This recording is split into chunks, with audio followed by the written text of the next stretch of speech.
Did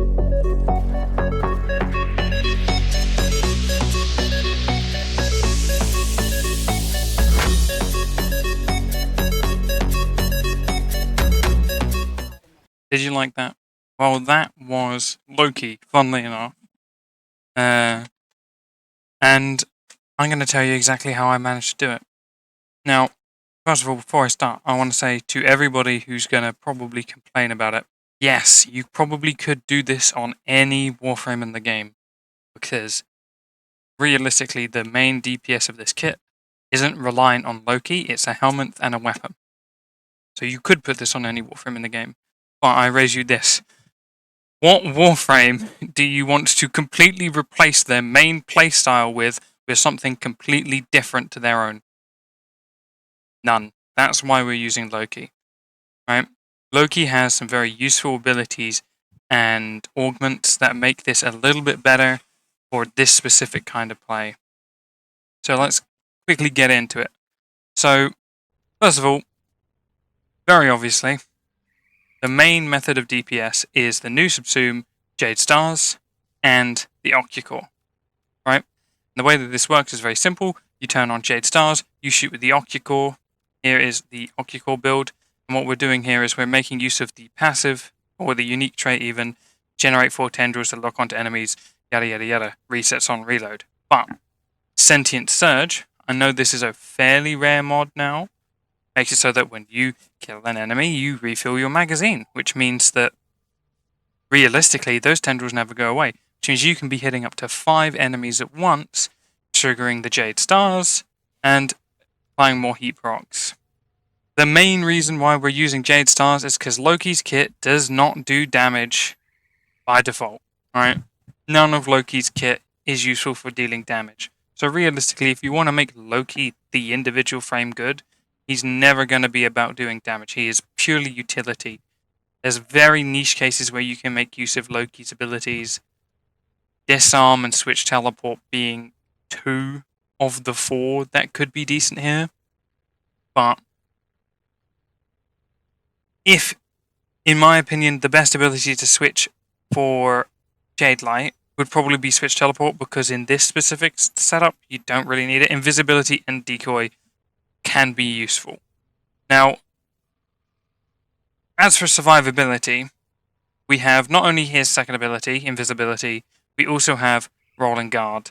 And if you don't know what Rolling Guard does, it makes you invulnerable for 3 seconds and removes all status effects. So really good if an Xmas goes off and, you've not been able to reproc your invisibility, you Rolling Guard, call it a day, right? You could, maybe, if you wanted to put some more Former in here, throw on Prime Sure-Footed as well, to make sure he's never knocked down by these AoE effects. You can just Rolling Guard, go invisible, and you're fine, right? I will say that in my testing of this build, he is squishy enough that if you don't get this, system for survivability correct, he will go down. That's where, if you're in the later parts of the game, things like Last Grasp from your operator tree would be useful as well. So another thing with Loki is obviously he can turn invisible, and what makes his invisibility a useful ability in this situation rather than a dud is Arcane Crepuscular. And obviously this ability strength and 3 times critical damage. So you go invisible, you do your Jade Lights, you get extra ability strength, and then you just go for it. As for energy economy, the Occucore is got radiation, right? Has got radiation, okay? So heat electricity makes radiation. Boom, lovely, right? On Loki, we have Arcane Fallout, which, again, if you didn't know, each radiation status effect inflicted on enemies by abilities gives a 6% chance to drop a universal orb on death, which is great, because it means that whilst you're melting down the enemies, you're gonna be getting lots of energy and health, which also helps with survivability. If you don't get as much energy as you want, Damage Decoy is also a useful augment to put on your Loki, because Decoy can be cast on enemies, and enemies who attack the enemy receive 5 random status effect, and then reflected damage is increased by 350%. So, when you're running around, you're invisible, you're firing out heat missiles everywhere. You put a damage decoy on one of the enemies, they will get procced with random effects to be able to prime them and make them easier to hit. So, there is a few other optional things. So, I personally have Nautilus and the Verglass Prime, just so I can CC with the Nautilus to group them up, and also proc more radiation with the Verglass Prime. So, for the Nautilus, we have Duplex Bond, and obviously all of the stuff necessary. Heat damage on weapon hit. Ventus Bond is also very good because more elemental damage is better for the companions so that they can proc more often and so on and so forth. And then the Verglass is just modded for radiation. I personally have put shards on Loki. Yes, I know I'm a little bit crazy.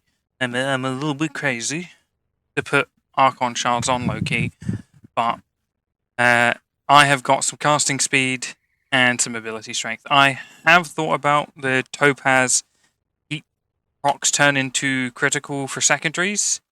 We quickly hop over here. We read this. Increase secondary criticals by 1% every time you kill an enemy, up to a max of 50%.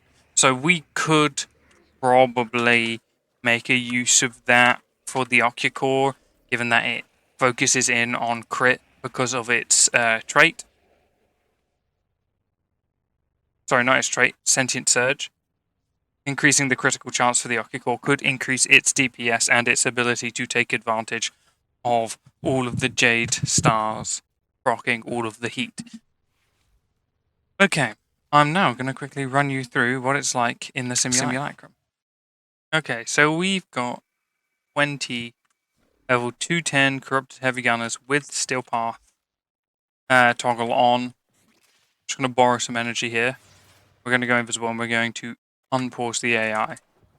When we do that, if we just put the decoy on, turn on our Jade Stars, you see it's always very slow to start with, especially with the Occucore, but once you have your first tendril,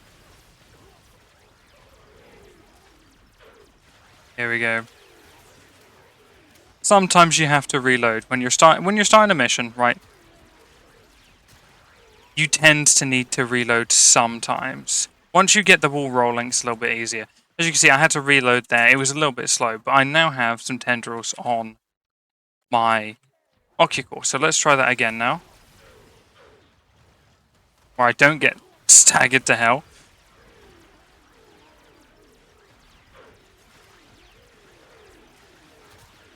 There we go. Look at that. Lovely and easy. And as well, because of Duplex Bond, the more sentience...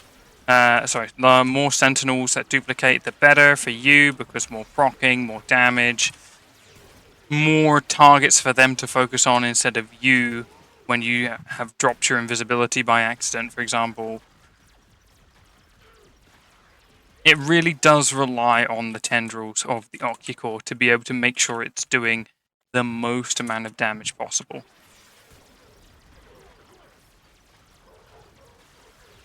I personally have not tested this against level cap because I am too lazy to do that and I have not figured out how to spawn them in the simulacrum yet. I know there is a way to do it, I just haven't figured it out yet.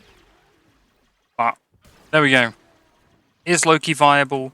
Yeah, technically. I think that realistically it depends on what you believe a Warframe being viable in large air quotes means, right? A lot of people say a viable Warframe means that they can deal with an enemy on their own, right? No need for weapons or sentinels or any other kind of companion, right?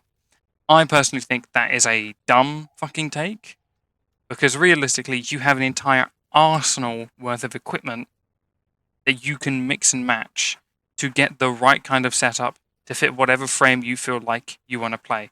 And realistically, only main takeaway you need to have when playing this game is what is the best frame? Best frame is the one that you enjoy the most. Alright? I personally love Zaku. I quite like this build. You might not be a fan. You might try and find some other way to make Loki viable in Steel Path. That's up to you. But as for me, this can take on Steel Path. This can take on the highest level Steel Path enemies on the star chart. Excluding level cap, I haven't tested that yet. So maybe I'll find another way to push him even further beyond. But until then, I hope you've enjoyed. And I hope you love Loki as much as I do.